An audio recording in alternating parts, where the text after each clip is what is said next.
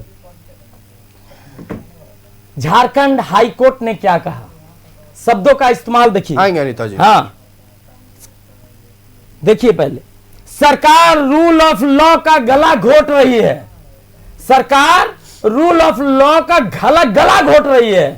आप जो ये चीफ सेक्रेटरी है सशरीर हाजिर हो, सशरीर हाजिर हो। आएंगे। अब आप बताइए, ऐसा टिप्पणी हाईकोर्ट कर रही है, ये सरकार को शर्म नहीं आती है? क्या आप सरकार चला रहे हैं या आप सर्कस चला रहे हैं? हाईकोर्ट का ऐसा टिप्पणी बहुत दुर्भाग्यपूर्ण है राज्य के लिए।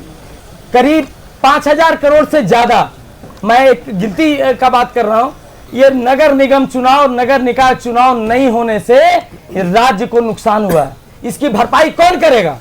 आखिर क्यों नहीं बार बार कोर्ट में इनका एफिडेविट जाता है, मैं 3 महीने में करा लूंगा, मैं इतना तारीख तक करा लूंगा, मैं क्यों नहीं कराती है? ये जानबूझकर लोकतंत्र का गला घोट रही है ये सरकार। इनको जवाब देना पड़ेगा।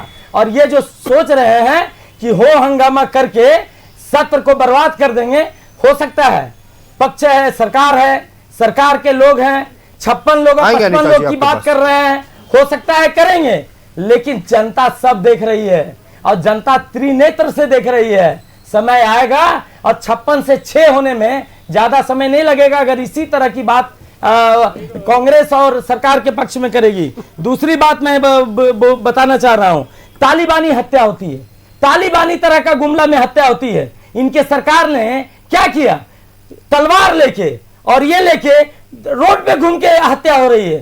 रामगढ़ की घटना देख लीजिए, चाल धंसने का घटना, चाल धनबाद में आपने ही दिखाया है। बताइए, इनके डीसी और एसपी मिट्टी डाल रहे हैं, अंदर में फंसे हुए लोग हैं, बाहर से मिट्टी तोप दे रहे हैं ताकि लोग मर जाएं। आप बताइए, ऐसी जांच चल रही है, देखिए आरोप नहीं लगाइए किसी पर ऐसे। इसीलिए तो मैंने कहा कि यह आरोप है, जनता देख रही है। तो कुल मिला के यह सरकार जो है, ये जो नीति से भाग रही है, ये गलत है। और मैं आपको सिर्फ इतना ही कहना चाहता हूं, भारतीय जनता पार्टी रक्षक की तरह है, विपक्ष पूरी तरह से एकजुट है। आप किसी भी तरह का जवाब दें, जनता का जो जीत कर आए हैं विधायक, तो जवाब देने के लिए सरकार पक्ष है और सरकार को जवाब देना ही चाहिए। चलिए, सरकार को जवाब देना होगा। हम रुक करते हैं सत्ता पक्ष का। हमारे साथ कांग्रेस से राजेश सिन्हा सनी जी जुड़े हुए। राजेश जी, आप किसी बात से असहमत थे और लगातार आप विरोध कर रहे थे दीनदयाल जी का। चलिए, समझ में आता है आप सत्ता पक्ष है, एक दूसरे के राजनीतिक प्रतिद्वंदी है, लेकिन जो सवाल उठाए गए वो भी तो लाजमी है। नगर निकाय चुनाव का ना होना दुर्भाग्यपूर्ण है राज्य के लिए। देखिए आयुष, निश्चित तौर पर सदन की कार्रवाई सुचारू रूप से चलेगी और हमारा जो नियत है, हमारी सरकार का, हमारी नियत पहले दिन से ही राज्य के अंतिम पायदान में खड़े व्यक्ति को लाभ पहुंचाने का नियत है। हमारी सरकार जिन जिन नीतियों पे काम कर रही है, आपने देखा होगा, हमने लाभ पहुंचाने का काम किया। हमने सुचारू रूप से कैसे झारखंड की जनता को लाभ दे, कैसे हम किसी भी मुद्दे पे, चाहे महंगाई की बात करूं, रोजगार की बात करूं, अभी ये रोजगार पे चर्चा कर रहे थे, मैं इनको इनकी कार्यकाल का याद करा देना चाहता हूं। इनको सत्ता से बेदखल क्यों किया गया? अरे आप अपने झारखंड की जनता ने, सुन लीजिए, आप भी सुन लीजिए, इन्होंने अपनी सरकार के समय में किस प्रकार नौजवानों को दिग्भ्रमित करके हाथियां उड़ाने का काम किया। राज्य के अलग अलग जिलों के नौजवानों को 10,000 12,000 की नौकरी में दिल्ली और कर्नाटका और महाराष्ट्र भेजने का काम किया। हमने ऐसा कोई काम नहीं किया, बड़ा इवेंट किया। हम लोगों की नियत साफ है, हमने रोजगार देने का काम किया।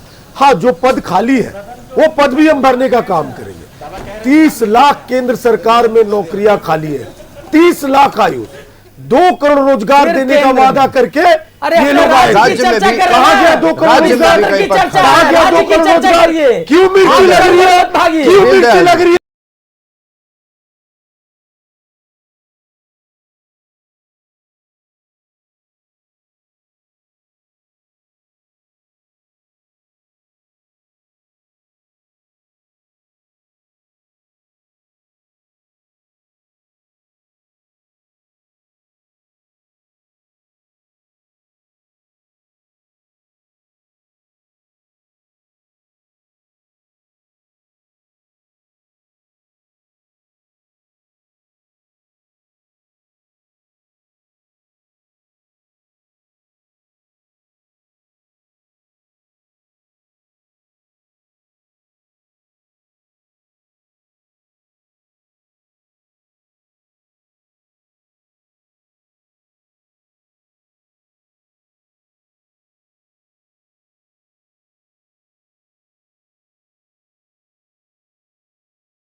शुक्रवार से विधानसभा का मानसून सत्र शुरू होने वाला है और इस सत्र को लेकर कई तरह की बातें सामने आ रही, कई ऐसे मुद्दे जिनको लेकर लगातार विपक्ष सड़कों पर तो सवाल उठाता ही रहा है। अब सदन के भीतर भी इन तमाम सवालों को उठाया जाएगा। उम्मीद की जा रही है कि सत्ता पक्ष की ओर से माकूल जवाब दिया जाएगा। सत्ता पक्ष ने भी रणनीति तैयार कर ली है।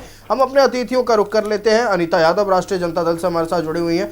अनीता जी, तमाम तरह के सवाल पूछे गए, तमाम वो वादे जो किए गए थे, सरकार जब सत्ता में महागठबंधन सरकार नहीं आई थी उससे पहले उनको लेकर सवाल पूछे गए हैं। आपका जवाब क्या होगा? हाँ जी, सबसे पहले तो मैं विभाजन की बात करूंगी। जो अक्सर आता है कि स्वतंत्रता, जो आज़ादी कांग्रेस के लोगों ने लड़ करके ली, आज़ादी दिलाई भारत को, तो बात आता है विभाजन पे। मैं पूछना चाहूंगी कि तब भाजपा और संघ क्या कर रहा था? गांधी जी को मारने के सिवा और भारतीय झंडा का विरोध करने के सिवा, माफी मांगने के सिवा इन लोगों ने कुछ और किया? कितने अंग्रेजों को मारा, कितना आंदोलन किया, इस पर भी जवाब देनी चाहिए।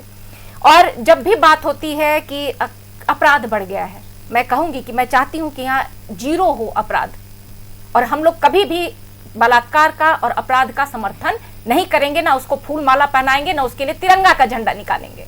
लेकिन और जितने भी अपराधी होते हैं बहुत जल्द पकड़े जाते हैं, आप भी जानते हैं कि कोई अपराधी छोड़ा नहीं जाता। तो ये बता दें कि कितने अपराधियों को सम्मानित किया गया जो इनके राज्यों में होता रहा है। अब बात है कि हमने कितनी नौकरियां दी। 19 से लेकर 24 तक में 1 लाख नौकरी हुई, जिसमें शिक्षकों की नियुक्ति, होमगार्ड की नियुक्ति और अन्य नियुक्ति भी हुई है। और अभी 48,000 झूठा आंकड़ा है। आप देख, हाँ आयुष जी, मैं इसको वेरीफाई कर दूंगा। नहीं, बस सिर्फ ये बताना चाहता हूं। मत बोलिए ना, ये बहुत गलत बात है। आप बोल रहे थे तब मैं भी विरोध कर सकती थी, सभी का बात सुनिए। तो आप चुप रहिए, मैं आंकड़ा सही है, आप जा करके ले आइए। डाटा गलत होगा तो हम पे केस कर दीजिएगा। गणतंत्र दिवस को हंसिए मत, आपका डाटा आपके सामने होगा। 48,000 पदों की घोषणा की गई है, वो भी काम जल्दी होगा। और जहां तक चालाकी की बात कर रहे थे, चालाकी तो तब है कि जब मोदी जी ने जातीय जनगणना की बात की, अभी तक जातीय जनगणना हो नहीं रहा है। संख्या के आधार पर आरक्षण, रुक जाइए, संख्या के आधार पर आरक्षण मिलना चाहिए था। जब बिहार में संख्या के आधार पर आरक्षण दिया गया, उसको रद्द कर दिया गया, क्यों नहीं दिया? और अभी इनकी सरकार है, वहां पर क्या कर रही है सरकार इनकी? मंडल आयोग के बदले कमंडल लाने वाले अगर आरक्षण की बात करते हैं तो उन पर लानत है, 100 बार लानत है। जो आरक्षण का विरोध करके सरकार गिरा दिए थे, उनको हक नहीं है कि वो आरक्षण की बात करें। और बात है मंडल की, कितनी सिफारिशें इनके सरकार में लागू हुई? जब भी हमारी सरकार थी, चाहे वो बीपी सिंह की सरकार रही हो, चाहे वो यूपीए 2 की सरकार रही हो, तभी मंडल आयोग लागू हुआ और चाहे उसकी सिफारिशें लागू हुई। तो ये बात मत करें कि ये कितने आरक्षण के समर्थक हैं और कितने पिछड़ों के समर्थक हैं। अभी जितने भी विश्वविद्यालय हैं उसमें पिछड़ों की, आदिवासियों की आएंगे आपके और पास, दलितों की सीटें भरी नहीं बड़ी खबर सामने आ रही है। अनीता जी, 80% से ज्यादा सीटें खाली बड़ी है। खबर सामने आ रही है, आपके पास लौटेंगे।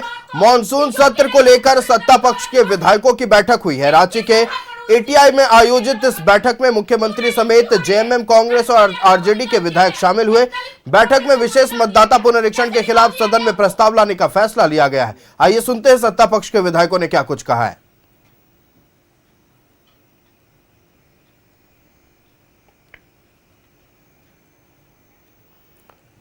तो मानसून सत्र को लेकर सत्ता पक्ष के विधायकों की एक महत्वपूर्ण बैठक एटीआई सभागार में हुई। इस दौरान मानसून सत्र को लेकर रणनीति तैयार की गई है। आप तस्वीरें देख सकते हैं। सत्ता पक्ष के विधायकों की बैठक हुई, जिसकी अध्यक्षता मुख्यमंत्री हेमंत सोरेन कर रहे थे। रणनीति तैयार की गई है, विपक्ष के सवालों का कैसे जवाब देना है उस पर बात की गई। कई विषय चर्चा में आई और इसमें एसआईआर को लेकर के जो बिहार में चल रहा है चुनाव के पहले, उसको लेकर के भी चर्चा हुई कि जिस तरीके से संवैधानिक संस्थाओं का दुरुपयोग वर्तमान केंद्र सरकार कर रही है और इसका इन लोगों ने खेद जताया कि इसका भी विरोध हम लोग करते हैं और इसके पक्ष में हम लोग भी हो सकते हैं। अब एसआईआर जब होगा तो उसमें शरणा धर्म कोड कहाँ से आएगा, कैसे है, उसको भी तो शामिल होना पड़ेगा। शरणा धर्म कोड हो, ओबीसी आरक्षण को लेकर जो लोग कुंडली मार के बैठे हैं उनके कानों तक अपनी आवाज पहुंचाएं। कि 5 दिनों का जो सत्र है उसका भरपूर हम उपयोग करें, स्टेट के इंटरेस्ट में, जनता के हित में स्वस्थ चर्चा हो। हम ये उम्मीद करते हैं कि प्रतिपक्ष पूरा सहयोग करेगा सदन को चलाने में, और हम भी एक कमिटमेंट करते हैं कि जो भी उनके प्रश्न होंगे, जो भी उनकी जिज्ञासाएं होंगी राज्य के हित में, उन जिज्ञासाओं के अनुरूप हम उन्हें उत्तर दे सकेंगे, उन्हें संतुष्ट करें। SIR के बारे में हुई है कि हम लोग विधानसभा से SIR के संदर्भ में जो सत्ता पक्ष है वो विरोध प्रस्ताव हम लोग रखेंगे, उसे पारित किया जाएगा ताकि केंद्र में उसे भेजा जा सके।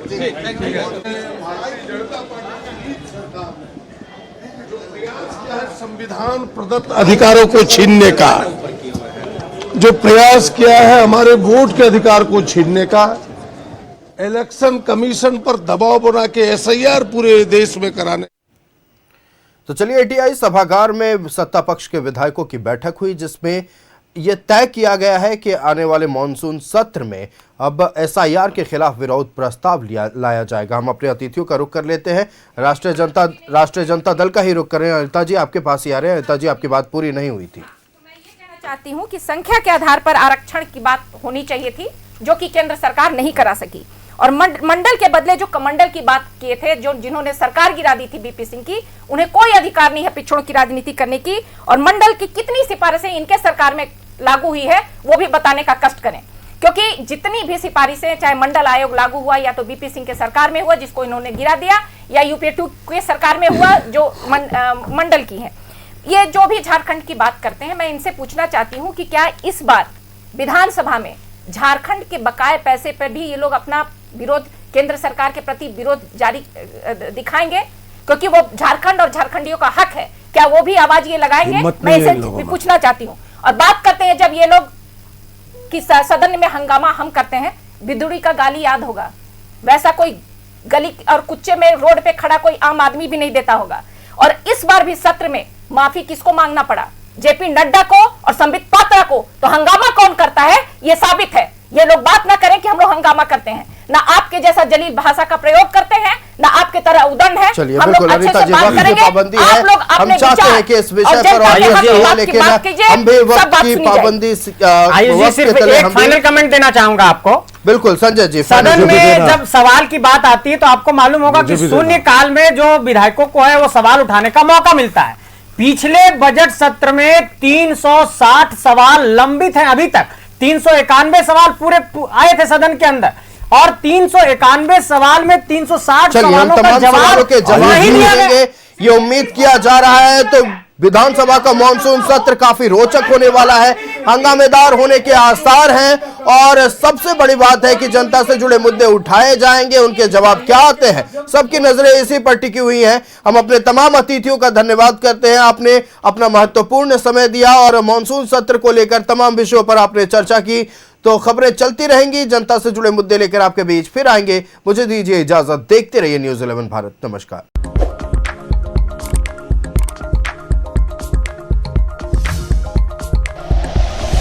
Like and share videos, subscribe करें हमारा चैनल और प्रेस करें बेल आइकॉन। न्यूज़ 11 भारत, सच है तो दिखेगा।